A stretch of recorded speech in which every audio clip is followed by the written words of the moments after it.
Welcome to the Razors Inc. podcast with your host, Jonathan Farini. He has been portrayed on screen more than any other human character, portrayed by more than 70 actors in more than 226 films, dating back more than 100 years, first depicted in a silent film from 1900. Any guesses? Pour yourself a drink, pull up a chair, and hear Jonathan's take on movies, television, and today, something elementary. Here's your host, Jonathan Farini. As a kid growing up in Los Angeles during the 60s, I'd watch the Basil Rathbone and Nigel Bruce portrayals of Sherlock Holmes and Dr. Watson on Saturday afternoon, beamed into my bedroom and received on rabbit ears, attached to my black and white television set. I'd close my drapes and for the duration of the movie be transported to London or the English countryside. Oscar Wilde said, quote, "Imitation is the sincerest form of flattery that mediocrity can pay to greatness," unquote. There have been many portrayals of Sherlock and Dr. Watson. The purpose of this podcast is to get you thinking about which portrayals you might prefer and why. I've seen them all of the remakes, and I can appreciate most of them, but not all of them. I believe Basil Rathbone and Nigel Bruce are the definitive Sherlock Holmes and Dr. Watson. British actors Basil Rathbone and Nigel Bruce portrayed Sherlock Holmes and Dr. John Watson, respectively. Mary Gordon played Mrs. Hudson, and Dennis Hoey played Inspector Lestrade. A series of 14 films based upon the Sir Arthur Conan Doyle's Sherlock Holmes stories was released between 1939 and 1946. The first two films were produced by 20th Century Fox and released in 1939. Universal Pictures produced 12 of the films. These films were mostly produced in the middle of World War II, when the need for escapism was sorely needed. Imagine British audiences watching their homegrown heroes during the bombing of London from 1940 and 1941. With respect to World War II, see Sherlock Holmes and the Secret Weapon, Sherlock Holmes and the Voice of Terror, and Sherlock Holmes in Washington. No CGI, special effects, car chases, shoot-'em-ups, blood and gore were necessary. All we needed was an insight into Sherlock's amazing mind and Dr. Watson's heart, provided by Sir Arthur Conan Doyle.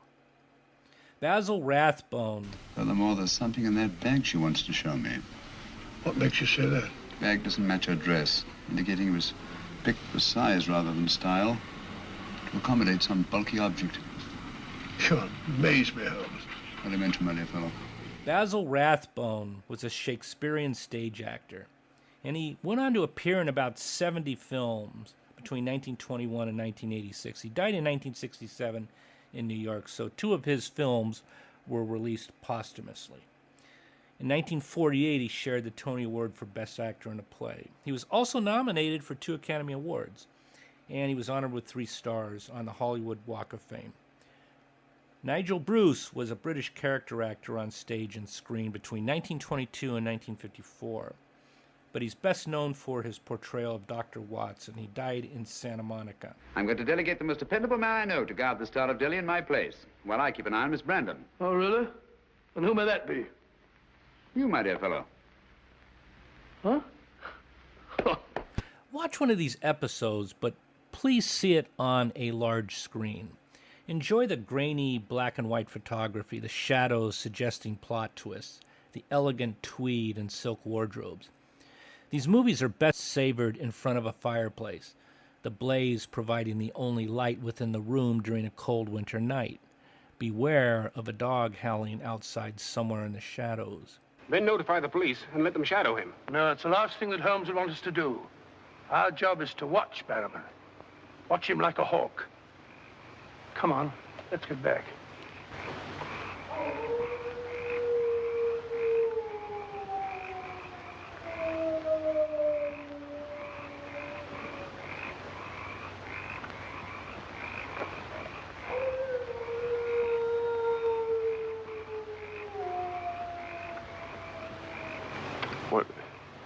What do you think it is?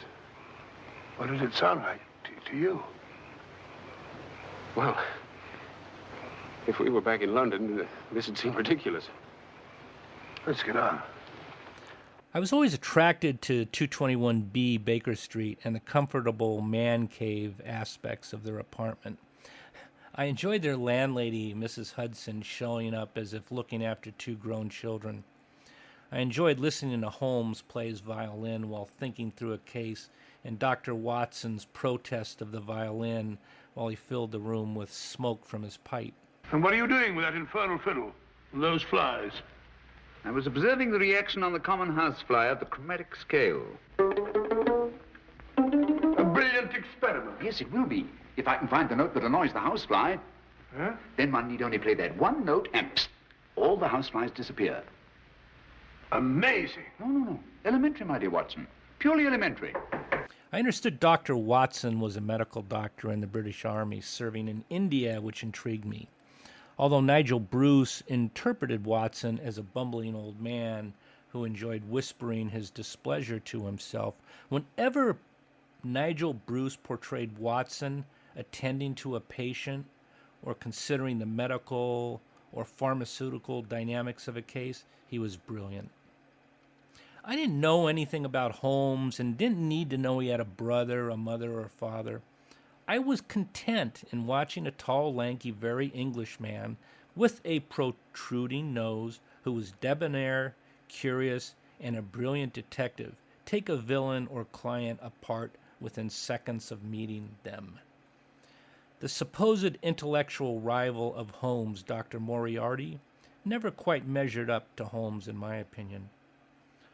Holmes was an intellectual in the truest sense of the word. He didn't speak about his gifts of deductive reasoning, miraculous memory, encyclopedic knowledge of poisons, and the ability to assume the role of others with ingenious disguises.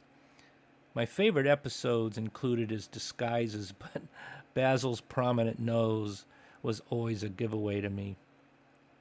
Sherlock Holmes was brilliant, but never wanted to prove it. He'd let his deductive reasoning and analysis speak for itself. We could use more of this in today's society. I wondered as a kid about the relationship between these two men, one older, the other younger, but wrote it off to the male version of a couple of spinsters choosing to live together. Holmes living alone wouldn't work. He enjoyed the company of Watson, an ability to openly think through crimes and get an opinion.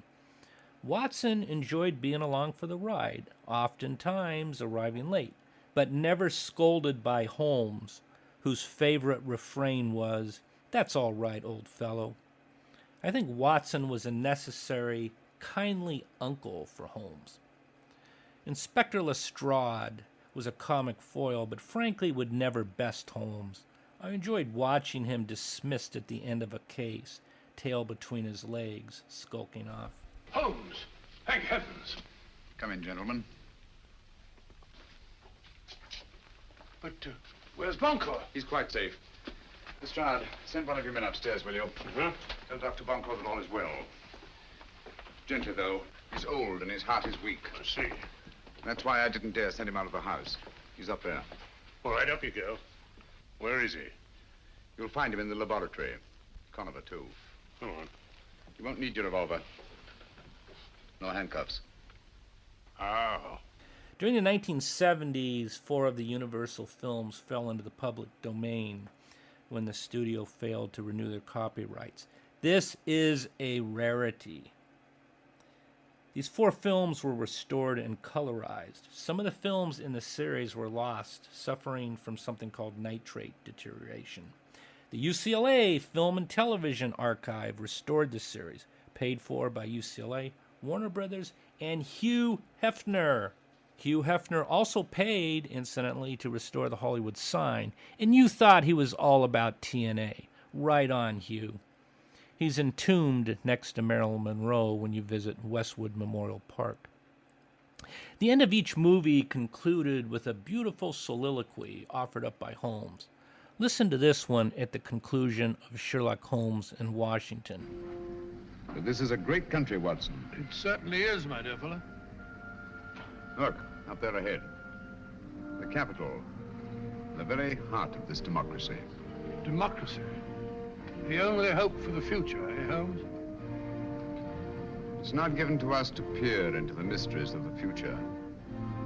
But in the days to come, the British and American people will, for their own safety and for the good of all, walk together in majesty, in justice, and in peace. That's magnificent.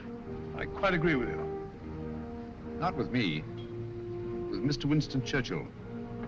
I was quoting from the speech he made not so long ago, in that very building.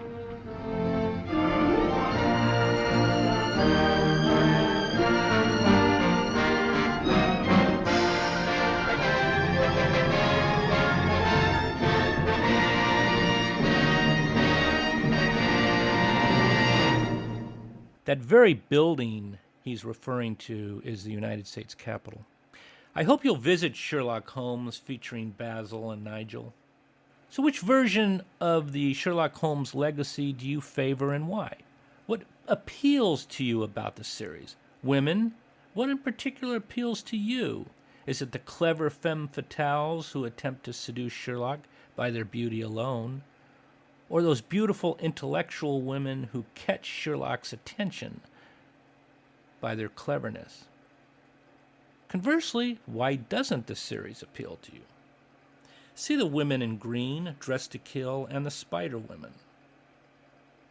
Until I see you next time, please leave behind a soft footprint, because I assure you, Sherlock Holmes will deduce from the impression of your print more than you may want anybody to know.